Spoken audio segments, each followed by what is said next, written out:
Hi friends, this is Sujata Sriram from Visakhapatnam, Andhra Pradesh, India.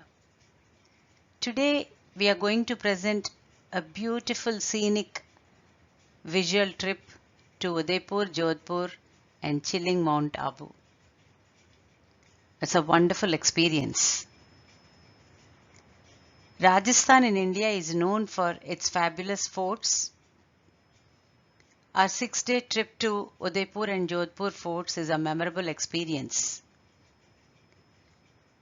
And also the lonely hill station in Rajasthan, Mount Abu.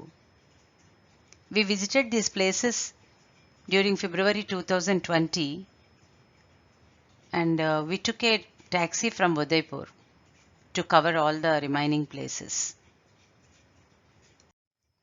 Yes, are you ready? The virtual tour to Udaipur. We reached Udaipur airport around lunchtime and directly went to our hotel room. Then we went to Pichola Lake to have a boat ride to see the beauty of the lake and the lake palace as well. And Jagmandir Niwas from the boat itself, as the boat ride is around 30 to 40 minutes. Then we went to Sri Manshapurna Karni Mata temple located on the Machla Marga hills near the Dudh Talai lake in Udaipur, Rajasthan. We reached the hill by a ropeway and after the visit to the temple, there is a fabulous view of Udaipur city flanked by lakes and palaces. Later in the night, we went to a puppet show in the city. It was amazing. On the second day, we went to a marvelous city palace, which requires 2 to 3 hours time to go around the palace. Surely don't forget to take the help of a guide. Perched on the eastern shores of Lake Pichola, the city palace dates back nearly 4 centuries, making it the most expansive royal complex in Rajasthan. Founded by Maharana Uday Singh in 1559, it became the heart of the kingdom, housing the Maharanas. Legend has it that Maharana Uday Singh, while on a hunting expedition, encountered a sage deep in meditation atop the Udaipur hills. The sage advised the king to build a palace on that very spot. Heeding this advice, the palace was erected, offering a panoramic view of the city. It is believed that this dynasty is the descendant of Suryavams, Lord Surya family, with a lineage of Rama, Kusa and Lava. The royalty of the palace is very clear in its magnanimity, its interior decorations, and the plants and the trees and the articles and the paintings displayed and the architecture as well. After the palace visit, we can go through a small museum, some shops, and also there is a fancy dressing photography, which are all paid services, but they are really different experiences. The display of huge elephant paintings on the walls and the sculptures are speechless and they're worth seeing. In the afternoon, we visited Sahelion Ki Bari, built 200 years ago by the Maharana for his queen and her 48 maids. The garden has a lotus pool and marble elephants. They are really beautiful to see, and a collection of cast iron fountains from England. And it takes about 1 hour to see this place. Later we went around the city and some more lakes and palaces we have seen. On top of the small hillocks, of course, and we did some marketing as well. The street food in Udaipur is very, very tasty and nice, and they are very hotly served. The dishes are very hot, like stuffed mirchi bhaji, sweets, and hot lassi, etc. The menu in hotels are wide variety, but the cost is little higher. Next day morning we started to Kumbhalgarh Fort and we liked the hot street food. We enjoyed the dishes on the way. And drive to Kumbhalgarh Fort is around 2 hours but very scenic.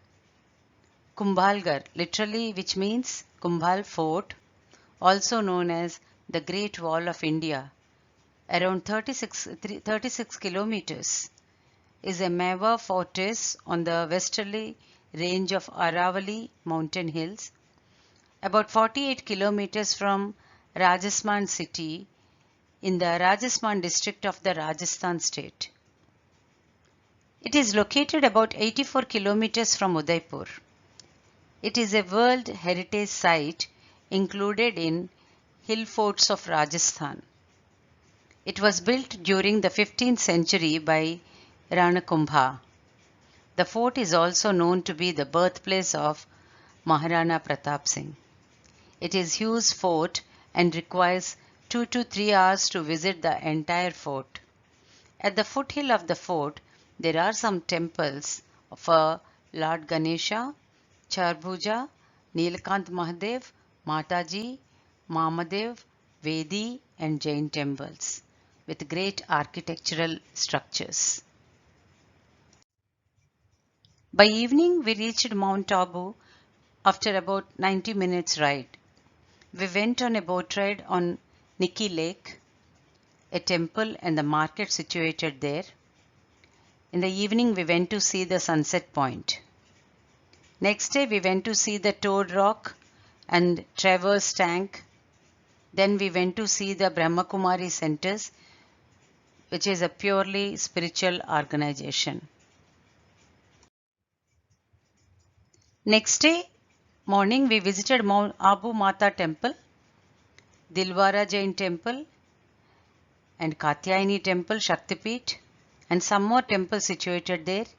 In the afternoon, we went to Peace Park, Brahmakumaris centers, temples on Guru Shikhar and a city center, Museum of Brahmakumaris. Next day early morning, we started and reached Jodhpur after 3 hours ride. For a different experience, we booked our room in Bijolai Palace Hotel to feel the royal touch. Truly, royal touch we experienced. In the afternoon, we went to Mehranga Fort, Jaswantada and Balsmand Lake.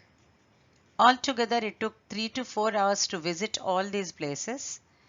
As Jaipur is known as Pink City, the Jodhpur is known as Blue City.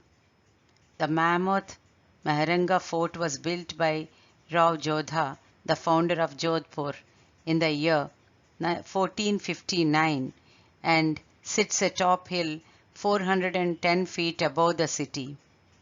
The Mehranga Fort has Jaipal entrance, palace situated in 4 to 5 floors. On top of the fort, there are big cannons and also Chamunda Mata temple. The glass house, the artifacts, the Shringar Chowk and the Daulat Khana are unimaginable architectural structures. The Jaswantada is a cenotaph and was built by Maharaja Sardar Singh of Jodhpur state in 1899 in the memory of his father. Maharaj Jaswant Singh too and serves as the cremation ground for the royal Rajput family of Marwar. Near to this palace is the Balsmand Lake. The next day morning, we visited Umayyad Bhavan, a fabulous palace, partly open to the public view and major part of it turned into a luxury hotel. Built between 1928 and 1943, Umayyad Bhavan Palace is a magnificent piece of Rajasthani's heritage and a symbol of new Jodhpur, home of the erstwhile Jodhpur royal family and currently the world's 6th largest private residence. Then we went around the city to visit the Ghantaghar, other parks, gardens and the markets. The Bijolai Palace Hotel is situated besides the lake, and it is also having sprawling gardens and other attractive sculptures. Last day of our journey. This day we started to Udaipur. On the way we stopped at Bullet Baba Temple, about 50 kilometers from Jodhpur in Pali district. The road journey and the street food in Rajasthan are very memorable. On the way we have also seen the biggest Lord Shiva statue near Nathdwara. After lunch we reached Udaipur airport and we concluded our trip with lots of sweets and marvelous memories. I have to tell, the driver who helped us in all these journeys is a fabulous, fabulous person to accompany with. So thank you all for this wonderful experience of watching video. Surely you experience the visit to Udaipur and all these places. Thank you.